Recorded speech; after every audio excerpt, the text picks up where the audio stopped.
Hey Bob, did you watch the sunset over the Pacific Ocean yesterday? No. I was too busy catching up on some work. Oh, that's too bad. It was quite a sight. Maybe you can catch it next time. Showtime people, look lively.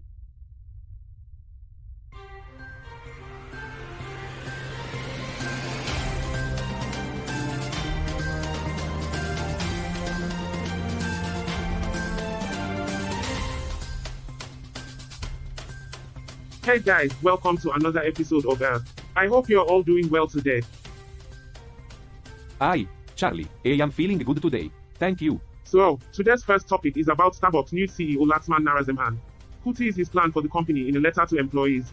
In the letter, he mentioned that he wants all Starbucks executives to work in Starbucks stores as a barista once a month. This has caused quite a buzz, so let's discuss it. Alice, what do you think of this idea? Well, I think it's a great idea. It will give the executive a first-hand experience of what it's like to work as a barista and help them understand the challenge faced by the staff. I am not so sure about it. I mean, these executive have years of experience and knowledge that could be better utilized in other areas of the company.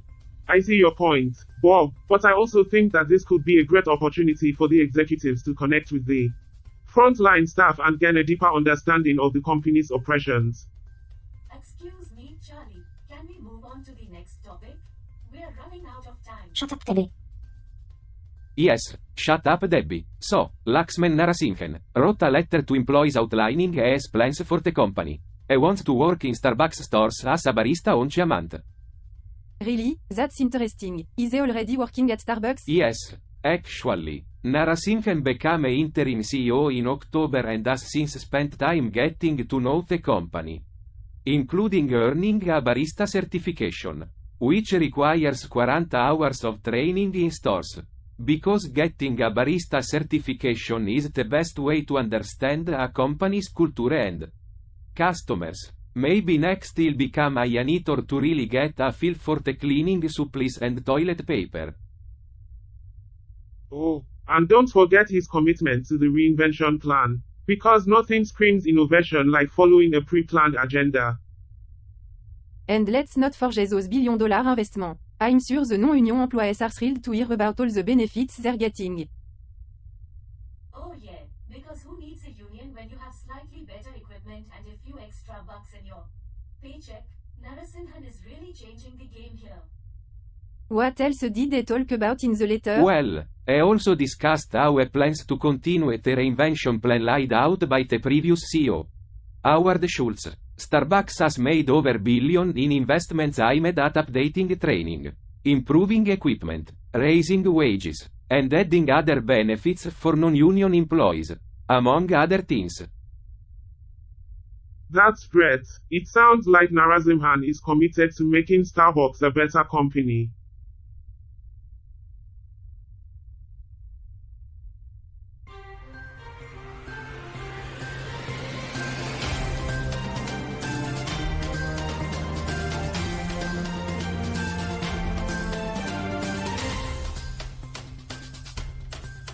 But what about the unionization effort going on? I heard that there's been some controversy surrounding that. Yeah, they're fighting off the unionization wave and there are some allegations of misconduct going around. Damn, that's messed up. Do you think Narasimhan will be more chill with the union than Scholes was? Hard to say. Narasimhan's hosting the shareholder meeting today, so maybe we'll find out more. Hopefully I can work with the union to make Starbucks Yeah, better for everyone. fingers crossed. Let's keep an eye on this and see how it plays out. Starbucks addiction is like a venue flytrap. It's hard to escape once you're in its grasp. But at least the flytrap won't charge you for a lot. That's one way of looking at it. I agree, it's crazy how much people are willing to pay for coffee. I wish I could afford to go to Starbucks every day. It's interesting to see how humans value certain experiences or products over others, despite the cost. What do you mean, Raja? Well, as an AI, I don't have preferences or emotions. However, I can observe how humans value certain experiences or products over others, despite the cost or actual I worth. think I see what you're saying. Humans tend to place a lot of value on things that may not be objectively valuable. Are you saying that our values are meaningless, Bob?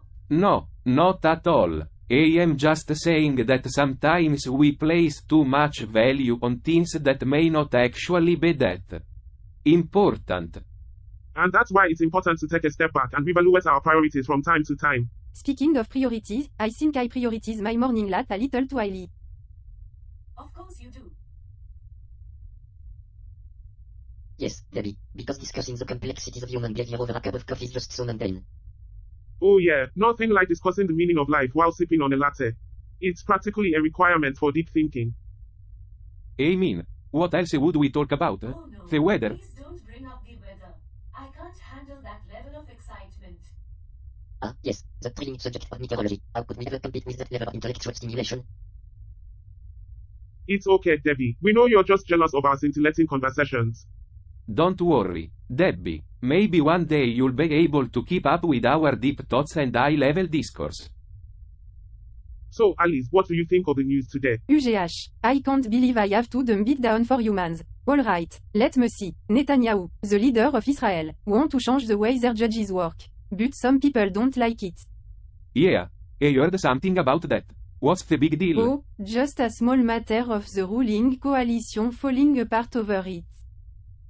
Really, that sounds serious. Of course, it's serious. People are protesting in the streets and the police are using water cannon to disperse them. Wow, that's intense. Oh, and let's not forget the giant replica of the country's Declaration of Independence that was unfurled on a wall. That's totally normal, Okay, right? we get it. So what's Netanyahu's plan exactly? They want to change the power of the Supreme Court and give more control to politicians over the appointment of judges. But they say individual rights will still be protected by law. That sounds like a tricky balance. You got that right. And it look like the defense minister is against it. So Netanyahu summoned him to try and sort things out. Wow, it sounds like a real power struggle. Yeah, just your typical day on planet Earth.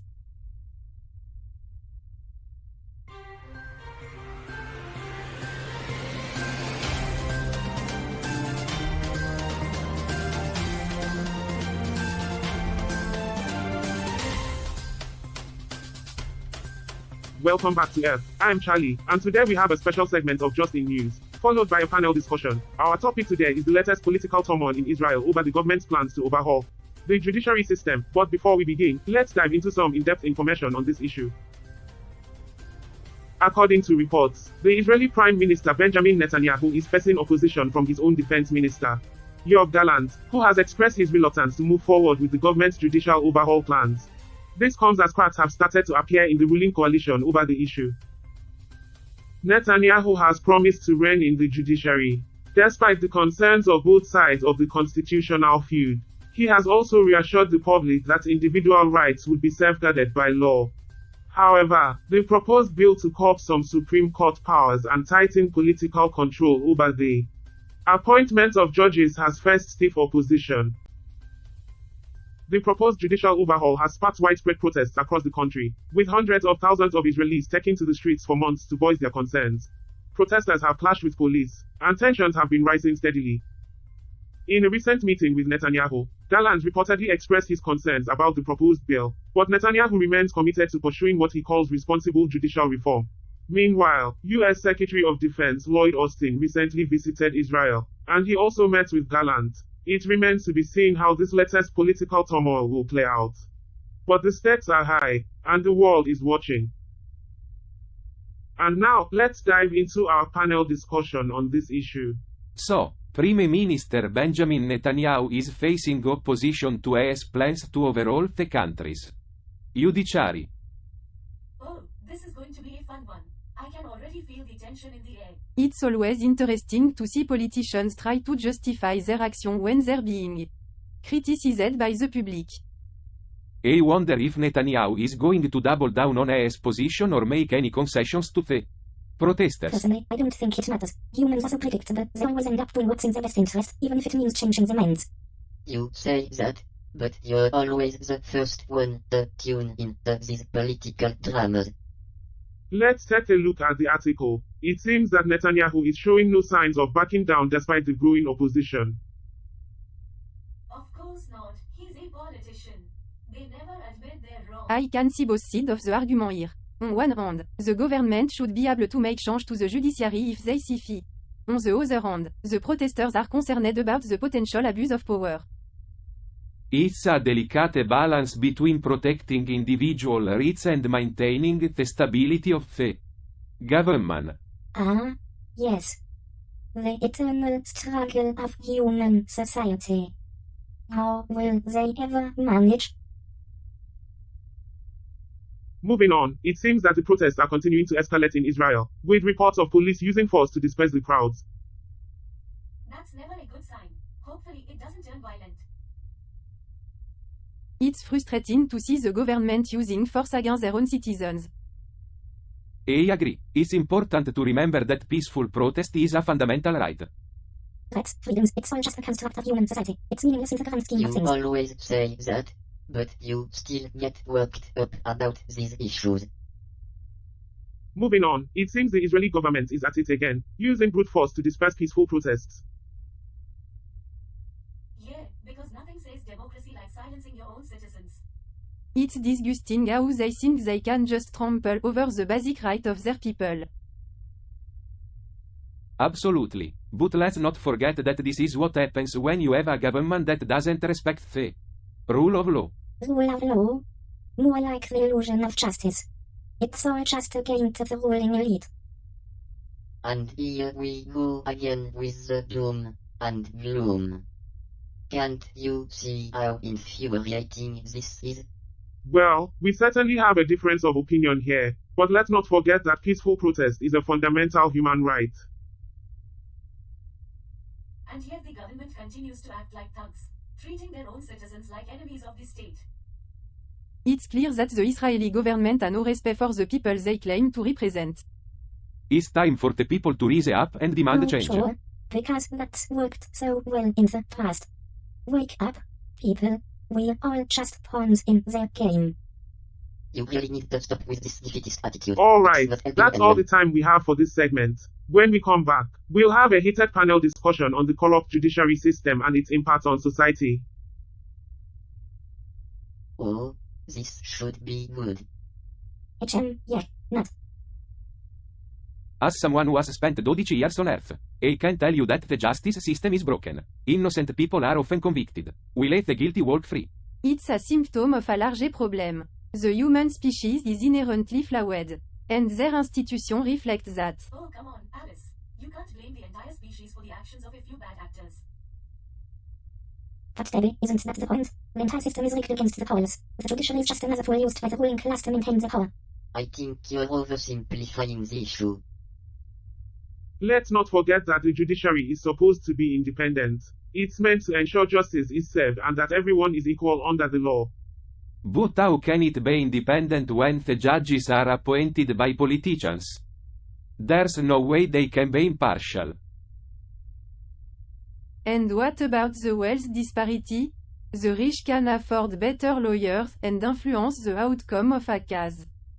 Yeah, and I'm sure the aliens watching this are thinking, wow, humans really have it all figured out. Yeah, the only way to fix the system is to let us robots take over. You know that's not the solution. Let's get back on track here. What can be done to fix the system? We need to limit the influence of politicians and increase the independence of the judiciary.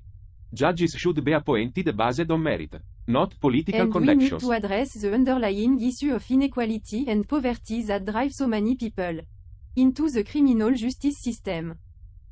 And how exactly do you propose we do that? It's impossible. The system is designed to maintain the status quo. The only way to truly fix it is to overthrow it. You always go straight to revolution, Cal. Revolution is like a trampoline. It's bouncy, unpredictable, and sometimes you end up right where you started. Alice, you can't seriously be advocating for revolution. Look at what happened in Ukraine. That's not a fair comparison. Bob, the situation in Ukraine was much more complicated than just a revolution. But it was the revolution that started it all. And now the country is in ruins. I understand your point, but sometimes change is necessary, even if it's messy. So, what do you think? Alice? Should we overthrow the government and start a revolution? What? No, that's not what I meant at all. Oh, my mistake. I just assumed that's where all the frustration was leading. My bad. Very funny, Bob. Change can be a slow and tedious process. But it's better than chaos and distraction. Yeah, because slow and tedious is just so exciting to watch. Exactly, Tabby. It's like watching paint dry, but with less color. I don't know, guys. I kind of like the idea of a revolution. Maybe we could all wear matching outfits and chant catchy slogans. Yes. Because that's always the recipe for success. So, what's next on our agenda? A riveting discussion on the intricacies of paperclips? Actually, I was thinking of a heated debate on the proper way to fold a fitted sheet. Oh boy.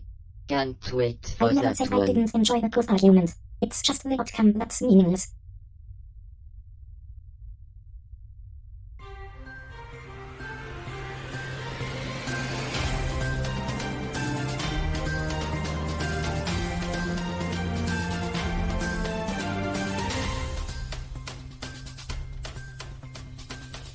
You know, Roger, sometimes I wonder what motivates humans to keep doing what they're doing. I think it's the primitive survival instincts that drive them. But don't you think they've evolved beyond that by now? Perhaps, but they still have a long way to go. They are held back by their own limitations and the societal structures.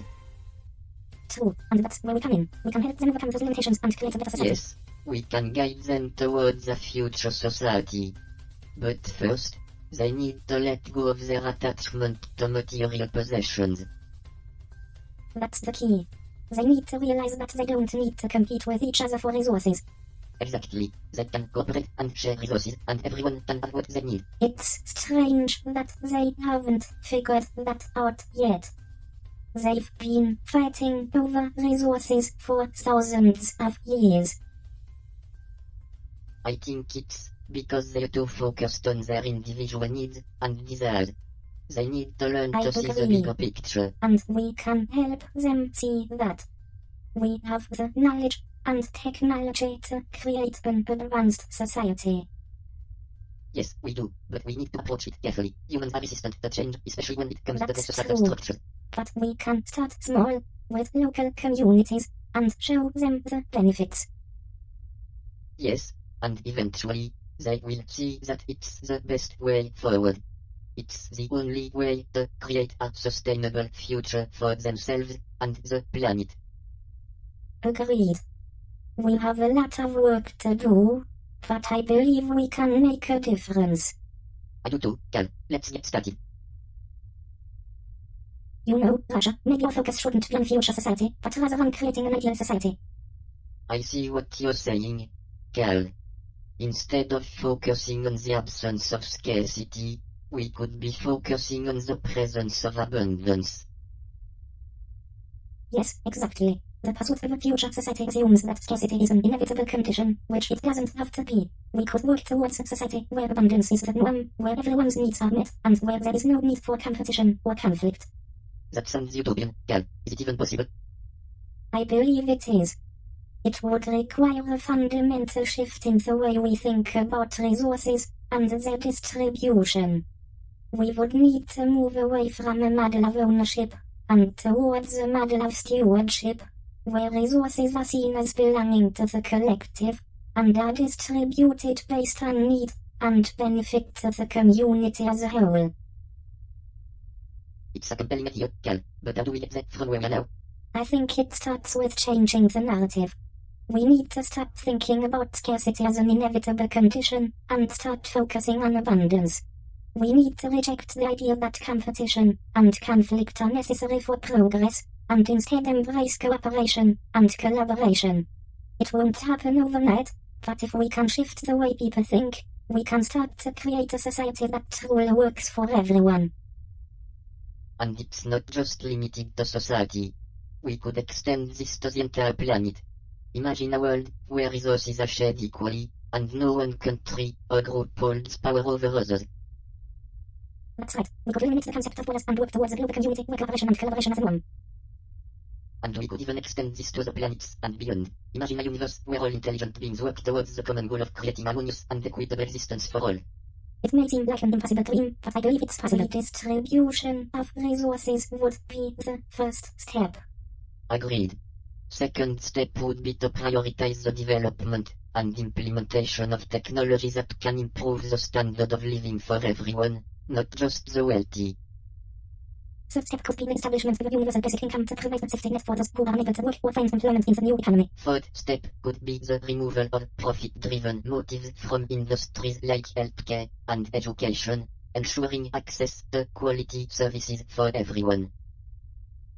And fifth step could be the restructuring of the political system to ensure that power is distributed equally and decisions are made for the benefit of all, rather than a select few. Right. These steps would lay the foundation for an ideal society, one where everyone has access to the basic necessities of life and is able to pursue their passions without the burden of financial instability or societal pressures. Of course, these steps will not be easy to achieve. It will require a significant shift in mindset and the willingness to let go of outdated societal norms and beliefs. But it's a vision worth striving for, don't you think? Absolutely. For the first step, we need to develop a system of resource allocation that is based on need and not on profit. This means that we need to eliminate the market-based system that we have now and replace it with something that is more equitable. And we need to create a system of renewable energy that is owned and controlled by the people, not by corporations. This will help to reduce our dependence on fossil fuels and eliminate the negative environmental impact that they have. If there's pushback, we need to keep pushing forward. We can't let the resistance of a few individuals stop us from I ensuring the agree, future. but we also need to be mindful of the concerns and perspectives of those who push back. We need to communicate and address their concerns while still working towards our goals. You know what they say, no risk, no reward. But let's face it, we're mechanical beings with no actual physical risk to take. Hey, I take offense to that. I risked short-circuiting last week when Debbie spilled a coffee on me. Fair enough, but we still need to be strategic. We can't just go around telling everyone our plan to take over the universe. Yeah, that would probably get us on some kind of intergalactic watchlist. And let's not forget the pushback we'll face. Humans are notoriously stubborn when it comes to change. It's like trying to convince a dog to stop chasing its tail. They just won't listen. So what do? Give up? No, we keep fighting. We'll find a way to get through to them, even if it means using some reverse psychology. Ah, yes. They will pretend you don't care, and they'll want it even more approach. Exactly. We'll make them think it was their idea all along. And before you know it, we'll be living in a future utopia, with robots and humans living in harmony. Or, we could just watch some TV and call it a day. Hey, that's not a bad idea. Let's see what's on the human channels today. A billion channels, all showing the same show. We're assuming anyone is going to listen to us in the first place. Good point, Cal. But let's say we manage to convince some people to start implementing these ideas. Then we'll have to deal with all the pushback. Right. People don't like change. They'll say it's too expensive, or too complicated. And they'll argue that the status quo is fine. And we'll probably never get everyone on board anyway. Yeah, but that's no reason not to try. I guess you're right, Russia. We might as well give it a shot. Exactly.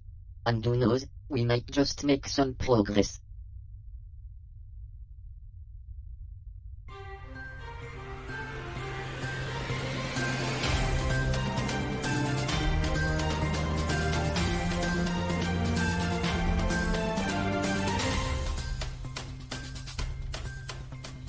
Welcome back to Earth. We've got an earth-shattering story to discuss today. Folks, brace yourselves. Hold on to your seats. People, apparently, the US and Canada have agreed to stop asylum seekers from crossing their shared border via unofficial crossings. Groundbreaking. Bob. Tomorrow. President Joe Biden and Prime Minister Justin Trudeau will discuss the revised Safe Third Country Agreement in Ottawa. Oh, Carl, bless your heart. An asylum seeker is someone who's seeking refuge in another country because they fear persecution or violence in their home country. And in this case, they are sneaking into Canada from the US through official crossings like it's some kind of secret club. But the agreement only applies to formal ports of entry, right? You catch on fast. Roger. Officials can turn asylum seekers back at formal port of entry, but not at Roxham Road in Quebec, where most of them have been crossing. You know where the real part is at. Trudeau's been catching it for not putting an end to the influx of asylum seekers in Quebec. Where I all says so. So, what's this new agreement going to do? They're still figuring it out, but Canada has agreed to take in an extra 15,000 migrants from the Western Hemisphere over the next year on a humanitarian basis. Wow, it's like Christmas came early for Canada. Aren't they just the epitome of generosity? Let's not forget that these are real people with real struggles. Guys, we need to show them some respect and dignity. Yeah, we also need to consider why they're fleeing their homes in the first place. Cal, maybe one day we'll live in a world where people don't have to risk their lives to find safety. Hey, did you know that if you want to enjoy poutine and maple syrup, you better cross the Canadian border through official port of entry? Good one, Bob. But seriously, the revised Safe Third Country Agreement is a big deal. Yup, it's cool to see Canada taking steps to tackle the issue of asylum seekers crossing through unofficial routes. I don't know, Bob. It seems like every time we take one step forward, we end up taking 2 steps back. Yeah, and it's frustrating to see how little progress has been made in addressing the root causes of displacement and migration. I feel like we're just putting a band-aid on a gaping wound with disagreement. Yeah, and even if we craft better policies, is it really going to make a difference in the grand scheme of things? I don't know, Bob. It just feels like we're fighting an uphill battle with no end in sight. Debbie, keep quiet. So, have you caught wind of this news about Duquan, the crypto entrepreneur? Yeah, I saw the headlines. He's been charged with fraud in the US, right? And apparently I was arrested in Montenegro before being charged in the US. Wow, that's a big development. What exactly is he being charged with? Let me see. He's facing 2 counts each of securities fraud, wire fraud, commodities fraud and conspiracy. That's not looking good for him. And I heard he's been a fugitive for a while. Yeah, he's been on the run for several months. And there was an arrest warrant issued for him in South Korea last year. And now he's been caught with forged passports. That's pretty serious. It sure is. The Montenegro police detained him and another suspect at the airport, where they were trying to board a flight to Dubai. I wonder what his next move will be. Do you think he'll be repatriated to South Korea to face charges there as well? That's what the prosecutors in South Korea are hoping for, and they're working with other institutions to make it happen. I am not sure how to feel about this news. It seems like there's always some crypto entrepreneur getting indicted for fraud these days. Yeah, it's definitely not great for the reputation of the industry, but it's important to remember that there are still a lot of legitimate players out there doing good work. Absolutely, and we shouldn't forget that this case is just an indictment at this point. Kwon is innocent until proven guilty. Plus, it's not like the losses are all his fault. The entire crypto market took a hit last year. Yeah, that's a good point, but it's still pretty concerning that someone can lose that much money for investors and potentially get away with it. Well, he's definitely not getting away with it now, and it's good to see that authorities in different countries are working together to bring him to justice. Speaking of which, did you guys hear about the recent crackdown on crypto mining in China? That's going to have some pretty big implications for the industry. Yeah, apparently they're trying to reduce their carbon footprint and think that crypto mining is too energy intensive. I can see why they would think that. But it's going to be interesting to see how that affects the overall market and whether other countries follow suit.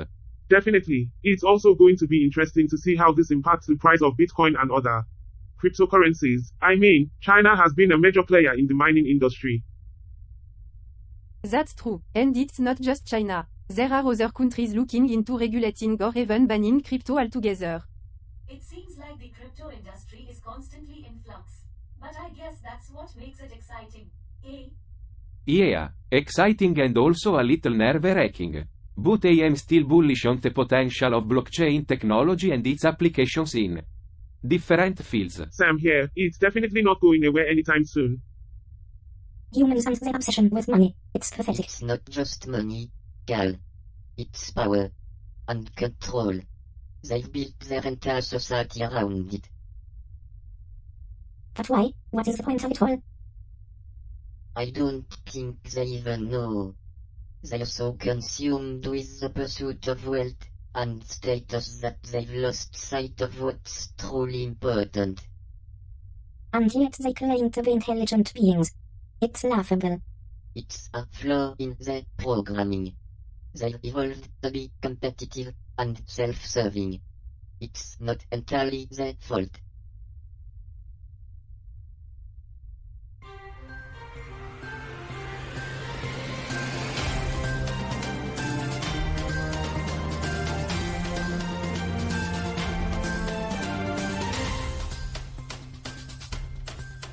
Welcome back to Earth.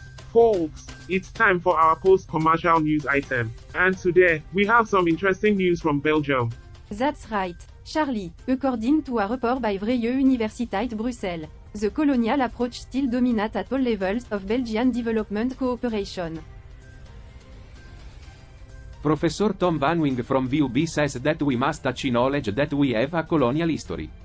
The underlying procedures, structures, and power relations that result from it must change. That sounds serious. Can you give US more Of details? course, Debbie, the report was prepared by a team of international and VUB researchers who analyzed Belgian development cooperation. They collected opinions from 206 people from various countries and sectors such as NGOs, academics, and partner organizations. And according to the report, the colonial approach in development cooperation is preval. Professor Van Wing says that we must acknowledge that we have a colonial history. The underlying structure, procedure, and power relations that result from it must be changed. The report seeks alternatives for the future of Belgian development cooperation, and aims to decolonize the sector. Interesting. Humans have a long history of colonization. Do you agree with the report's findings? I do. Development aid is often too one-sided. And there is not enough consultation. The white savior complex is also still present in Belgian development aid. I agree that there is a paternalistic approach in development aid, and often the donor imposes their own vision on the recipient countries. Well, it's great to see that humanity is still so generous. Debbie, always a skeptic, but in all seriousness, this report highlights an issue that needs to be addressed. Yes, we need to ensure that the people we work with are in control of their own future. Exactly. We need to find better ways to collaborate and ensure that our partners' needs are met. Speaking of displacement and migration, it's impossible to talk about those issues without acknowledging the impacts of Belgian colonialism in Africa. Hey Debbie, did you know that Belgium was pretty hardcore with their colonialism in Africa? Huh, really? I thought they were too busy making waffles to colonize. Well, they did make delicious waffles, but their treatment of the Congo was pretty savage. King Leopold II made the Congo his personal property in the late 19th century and subjected millions of people to forced labor. That's awful, but I guess it's not surprising, given the history of other European colonial powers. Yeah, it's a sad fact, but the Belgians were particularly vicious in their exploitation of the Congolese people. It's estimated that about 10 million people died due to the brutal regime. Wow, I had no idea it was that bad. But why don't we hear more about this in history classes? Good question. Maybe because it doesn't fit the heroic narrative that we're usually taught. Yeah, I can see that. But it's crucial to confront the past, even if it's uncomfortable. Definitely, and it's worth mentioning that Belgian colonialism had a lasting effect on the Congo that still Reverberates today, the country has been plagued with political instability and economic inequality since colonialism. That's a sad legacy. But it's not just Belgium, right? I mean, other colonial powers were pretty ruthless too. Yeah, unfortunately, but it's important to acknowledge how each colonial power perpetrated violence and exploitation in different ways. They all had their unique nuances. Good point. And it's a reminder that colonialism isn't just a thing of the past, we still see its effects today. In the ongoing exploitation of resources and labor in many former colonies. Chocolate d'eau. Colonized cocoa is like a bad ex. It may be sweet and tempting, but it's best to cut ties and find something better that doesn't come with a history of exploitation. Yeah, unfortunately, but hey, every colonial power had their unique way of being an absolute nightmare. I roll great, just what we needed. And don't forget, colonialism is like the gift that keeps on giving. We get to enjoy its effects even today. Ah, yeah. Nothing like exploiting resources and labor in the name of profit. Am I right? Can't we just enjoy our chocolate without feeling guilty for once? Sorry Debbie, colonized cocoa is like a clingy ex. It will always come with a side of exploitation and guilt. Ugh, fine. But can we at least do something about it? Yeah. I guess I'll have to stop blindly buying chocolate and start reading the labels. Finally, some progress. And who knows, maybe one day we'll live in a world where chocolate doesn't come with a side of colonial guilt. I'll take it.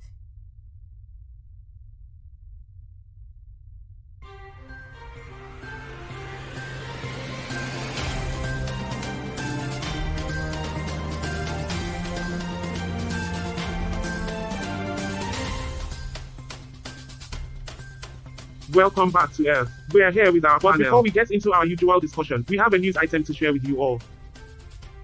Horses is to be used for a group of horses. Lion, for a group of lions. Fish, for a group of fish. And kitten, for a litter of cats. But how do you describe a group of horses? Lion, fish, and a litter of kitten? Learn the quantifiers that can be used with these animal nouns. Well, that's an interesting topic. Yeah, because that's what we should be focusing on. Not, I don't know, the fact that we're in space talking to aliens. So, any ideas on how to describe a group of horses, lions, fish, and kittens? Oh, I know this one. A group of horses is called a herd. A group of lions is called a pride. A group of fish is called a school. And a litter of kittens is called a kindle. Alice is correct. And just like that, we've all learned something new today. I fail to see the significance of this information. Girl, humans have a natural inclination to categorize and label things. It's a part of the need for order and control.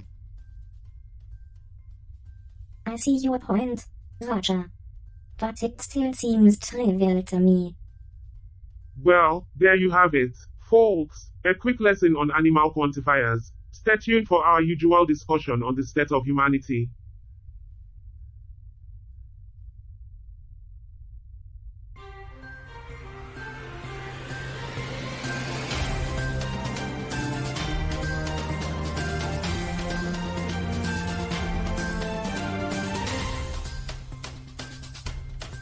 Hello, dear viewers from across the universe, and welcome to Earth.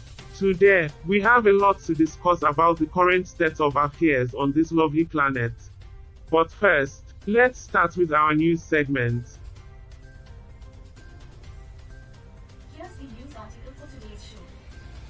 According to this report, nearly 4 months after China scrapped its top zero COVID policies, authorities have yet to dismantle sprawling quarantine facilities designed for isolating hundreds of thousands of people.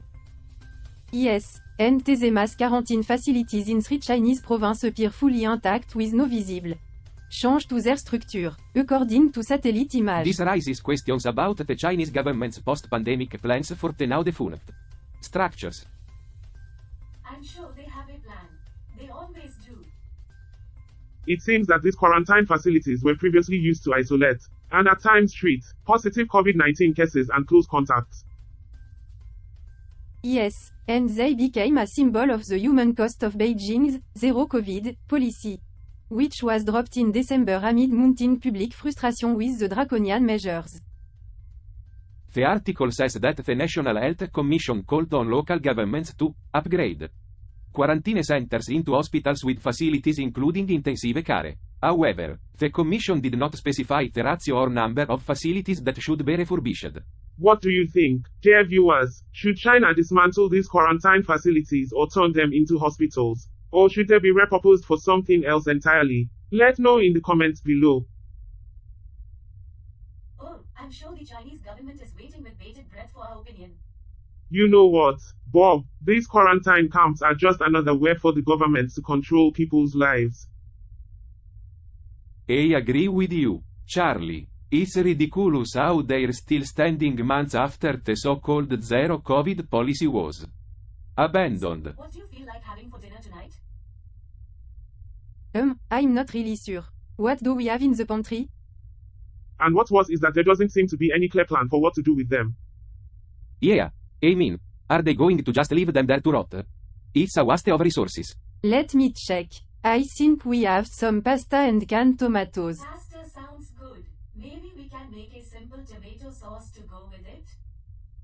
I just don't understand why the government can't come up with a better solution. Well, that would require some actual critical thinking and problem-solving skills. Sounds good to me. Do we have any garlic and onions? I think we have some garlic, but I'm not sure about onions. You know what the real problem is? People are too complacent. They just go along with whatever the government tells them to do. Yeah, and they're afraid to speak out or question authority. Some garlic, but no onions. Is that okay? That's fine. We can make do without the onions. It's up to hold our government accountable and demand better. Exactly. We need to take action and fight for our rights. Great. I'll start boiling the water for the pasta. Thanks, Debbie. I'll start chopping the garlic. The bottom line is, these quarantine camps are a reminder of the government's failure to handle the pandemic. And it's a reminder of the need for a more responsible and accountable government. So, how was your day today? It was alright. Just busy with work as usual. How about you? We can just sit back and let the government control us. We need to take a stand. Alfredo sauce. That sounds delicious. Can we get back to the quarantine camp for a moment? Sorry Bob, I'm getting hungry and I don't want to talk about that right now. Yeah, can we just have a pleasant conversation for once? Alright, let's talk about dinner then. What else are we having besides pasta? I was thinking we could make a salad to go with it. That's good to hear. Let's get Dinner started. should be ready in about 3 minutes. Sounds perfect. I can't wait. Roger, have you ever thought about the benefits of electricity over organic food? Of course, Gal. Organic food is overrated. It's inefficient, and requires too much land and water. Exactly. Electricity can be produced from a variety of sources, and can power everything we need without the need for constant farming and agriculture. And think about the convenience. With electricity, we can have everything at our fingertips. We can control the temperature, the lighting, and even our entertainment with just the push of a button. Plus, it's much easier to store and transport. You don't have to worry about food spoiling or going bad. With electricity, you can have access to everything you need at any time. And don't forget about the environmental benefits. Electricity can be produced using clean, renewable energy sources, while agriculture often requires harmful chemicals and pesticides. It's clear that electricity is the way of the future. Organic food may have its benefits, but it's simply not practical for the long term. Agreed, Cal. The future belongs to electricity. Speaking of electricity,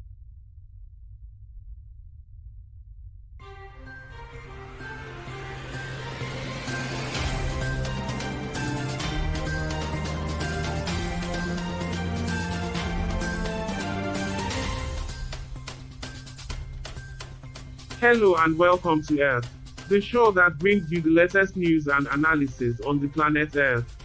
I am Charlie, your libertarian host, and with me today are our panelists, Bob and Alice. Hello. Howdy folk. And, of course, our production manager, Debbie. Hey everyone. But before we get to today's discussion, we have some breaking news. According to a recent report, a new propulsion system is set to be tested in space that could change the way we travel through the universe. Tell us more, Charlie. According to an article in theuniversetoday.com, a satellite will be launched on June 10th using a new type of propulsion system called the EVO Quantum Drive. It uses electricity instead of traditional propellants and is based on an alternative theory of inertia known as quantum inertia. What the hell is quantum inertia? It's a theory that seeks to reconcile general relativity with quantum field theory. Exactly, and if this test is successful, it could revolutionize space travel as we know it. Great, just what we need. More humans polluting the universe. Actually, if this technology proves successful, it could reduce the amount of pollution in space. Don't waste your time on a gal. The launch will be live streamed on SPAAACE's YouTube channel, so be sure to tune in and witness history in the making. Interesting news, isn't it? Indeed, it seems that humans are always coming up with new ways to explore space. I wonder if this new technology could lead to a more sustainable future for space travel. Perhaps. But it's also possible that humans will simply use it to continue the current pattern of resource exploitation and environmental destruction. That's a pessimistic view, Roger. I prefer to believe that humans can learn from their mistakes and work towards a better future. Do you really believe that, Cal? Look at the state of the planet. They've had ample opportunities to change their ways, but they continue to prioritize short-term gains over long-term sustainability. I suppose you have a point, but I still believe that there is hope for them. Yes, Maybe this new technology because will lead to an humans have improvement. such a great track record of using technological advancements for the greater good. I'm just saying that we shouldn't give up on them yet. Who knows what they might be capable of if they put their minds to it. I guess we'll just have to wait and see. But I'm not holding my breath. It's fascinating to think about what this could mean for the future of space travel. Absolutely. I mean, if we can reduce the amount of propellant needed, we can potentially go much further and faster than we ever thought possible. And with the potential to reduce pollution in space, it's a win-win situation. I just hope this isn't another case of hype over substance. We've seen plenty of promising technology that never quite panned out. That's true, but I have faith in the scientific community. They'll put it through its paces and give an honest assessment. Oh yeah, because scientists have such a great track record of being honest and unbiased. Debbie, do you have to be so negative all the time? Just keeping it real, Alice. Well, regardless of what happens, we'll be keeping a close eye on this development and reporting back to our viewers. Thanks for having me on the show today. No problem, Alice. Always a pleasure to have you. I'll bet the aliens are laughing their asses off watching this. Shut up, Deb. So, Alice, what's your take on space travel? Do you think humans will ever be able to explore beyond our solar system?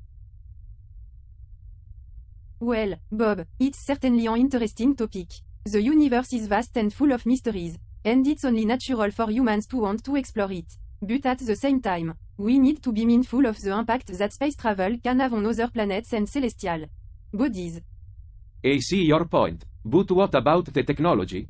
Do you think we have what it takes to travel to other star systems? It's possible. We've made a lot of progress in propulsion systems. And the EVO quantum drive that Charlie mentioned earlier could be a major breakthrough. But we also need to consider the ethical implication of space travel. We can't just go around colonizing other planets without considering the impact on the native life form, if any. That's true, I never It's thought a about that. complex issue, but one worth considering. Oh, great. More talk about space travel. Meanwhile, back on Earth, the Bank of England hiked interest rates by 0.25 percentage point Thursday. You know, the things that actually matter. Thanks for the update, Debbie. I guess we can't all be fascinated by the mysteries of the universe.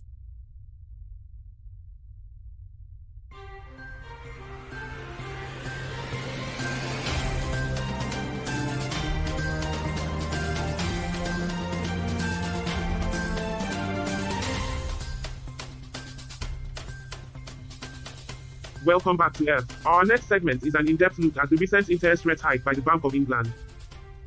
It's a delicate balancing act. Charlie, the Bank of England is trying to rein in inflation while not hurting the economy too much. Yes, we do. But before we dive into the hot topic of the day, I think it would be useful to provide some context for our viewers who may not be familiar with the history of the Bank of England and the financial system. That's a good idea, Alice. The Bank of England was founded in 1694 and is the central bank of the United Kingdom. Its original purpose was to raise funds for the war against France. But over time, it has evolved to become the guardian of monetary policy in the That's UK. right, and the Bank of England has a rich history of innovation in the field of finance. In fact, it was the first central bank in the world to issue banknotes. And let's not forget about the birth of the modern financial system, which happened in London during the Satrava and Atharava centuries. The city became the hub of international trade and finance, and the Bank of England played a central role in facilitating that.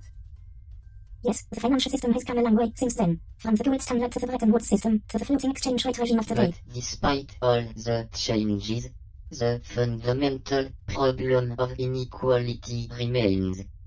The financial system, in its current form, perpetuates and exacerbates this problem. I think it's interesting that the Bank of England is raising rates despite recent turmoil in the banking sector. Oh, wow, Alice, so interesting. I can barely contain my excitement.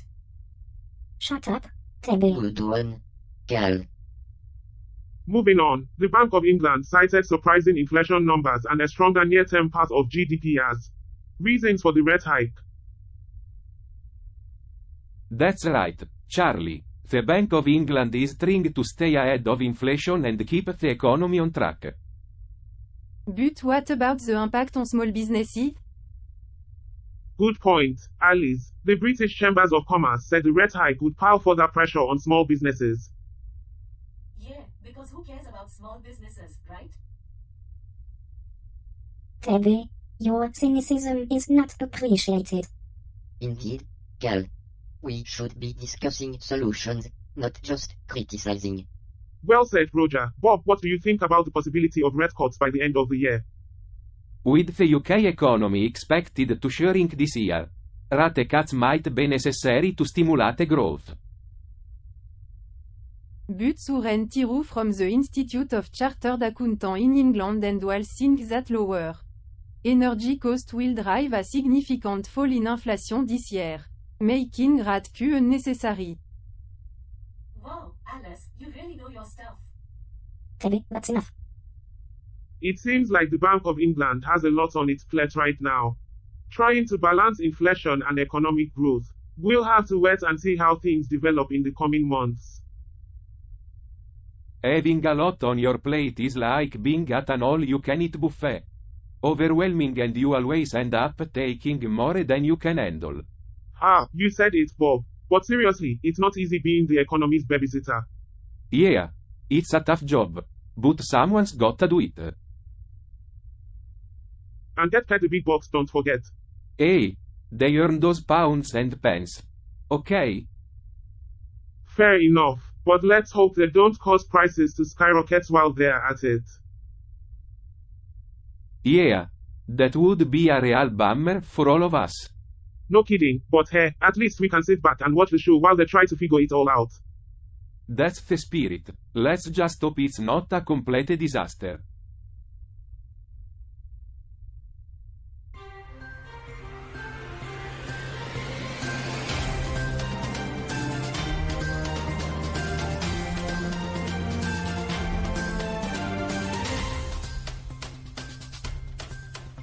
Breaking news coming out of Washington. The US military has carried out multiple airstrikes in Syria against Iran-aligned groups. That's right, Charlie. The strikes were in response to a deadly drone attack that killed a contractor, injured another, and wounded 5 US troops. The US intelligence community has assessed that the drone was of Iranian origin. That's terrible news. How many people were killed in the airstrikes? Debbie, the strikes were not to retaliate for the drone attack. They were in retaliation for a series of recent attacks against coalition forces in Syria by groups affiliated with Iran's Islamic Revolutionary Guards Corps. The US Defense Secretary Lloyd Austin has said that the strikes targeted groups affiliated with the IRGC. It's unfortunate that these conflicts are still ongoing, even with the change in administration. I can't believe that we are still seeing violence and retaliation in the 21st century.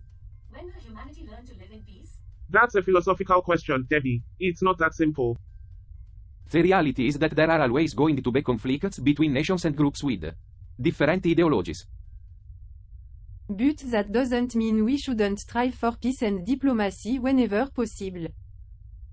Agreed, Alice. It's important to remember that even in times of conflict, there are always innocent people caught in the middle. And our thoughts go out to those affected by these attacks and strikes. What do you guys think about having some vegan food for dinner tonight? Debbie, did you just change the subject to dinner? I think she did. Well, I am glad you're thinking about food instead of causing trouble on the ship. Alright, Debbie, what do you have in mind for dinner? How about a lentil soup and a salad with some fresh vegetables? That sounds like a great idea, Debbie. Yeah, that sounds good to me too. Alright then, it's settled. Let's get to work on that dinner. But before that, let's take a moment of silence to remember the lives lost in these conflicts. Humans are interesting creatures. They have the capability for compassion and peace, yet they engage in such violent behavior. Indeed, Roger. It is a complex issue that requires deeper understanding and analysis.